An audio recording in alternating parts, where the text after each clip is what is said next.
प्रधानमंत्री नरेंद्र मोदी की डिग्री से जुड़ी याचिका पर गुरुवार को दिल्ली विश्वविद्यालय यानी डीयू ने कहा कि उसे पीएम की डिग्री अदालत को दिखाने में कोई आपत्ति नहीं है, लेकिन वो इसे अजनबियों की जांच के दायरे में नहीं लाएगा।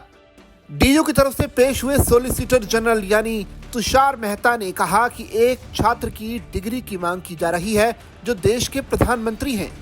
एसजी यानी सॉलिसिटर जनरल ने कहा कि हमारे पास छिपाने के लिए कुछ भी नहीं है और बीए की मूल डिग्री को अदालत में दिखाने में कोई आपत्ति नहीं है, लेकिन डीयू के रिकॉर्ड को उन लोगों के सामने उजागर नहीं करेंगे जो या तो प्रचार या किसी अप्रत्यक्ष राजनीतिक उद्देश्य के लिए यहाँ आए हैं। न्यायमूर्ति सचिन दत्ता की पीठ ने एसजी का पक्ष सुनने के बाद मामले पर अपना फैसला सुरक्षित रख लिया। डीयू ने केंद्रीय सूचना आयोग यानी सीआईसी के आदेश को चुनौती दी है। सीआईसी ने डीयू को सूचना के अधिकार के तहत दिसंबर 2016 में आवेदनकर्ता नीरज शर्मा को 1978 में बीएस परीक्षा पास करने वाले सभी छात्रों के रिकॉर्ड का निरीक्षण करने का आदेश दिया था। इसी साल प्रधानमंत्री नरेंद्र मोदी ने परीक्षा पास की थी। सीआईसी के उक्त आदेश पर हाईकोर्ट ने 23 जनवरी 2017 में रोक लगा दी थी। याचिकाकर्ता नीरज शर्मा ने दिल्ली विश्वविद्यालय से पीएम की डिग्री का विवरण मांगा था।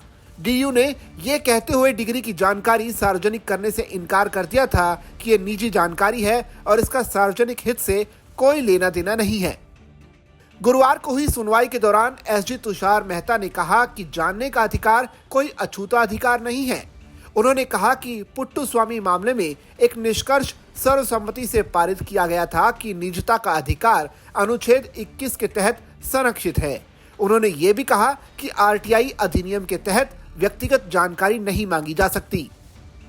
एसजी तुषार मेहता ने कहा कि हमारे पास ये है, लेकिन हम इसे नहीं देंगे क्योंकि हम इसके लिए वैधानिक रूप से बाध्य नहीं हैं। उन्होंने ये भी तर्क दिया कि आरटीआई अधिनियम का इस्तेमाल अधिकारियों को डराने और धमकाने के लिए नहीं किया जा सकता। यदि ऐसे आवेदनों पर विचार किया जाता है तो सार्वजनिक अधिकारी अपने उद्देश्य को पूरा नहीं कर पाएंगे।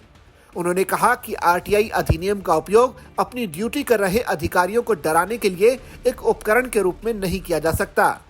एसजी तुषार मेहता ने कहा कि सीआईसी द्वारा पारित आदेश को रद्द किया जाना चाहिए।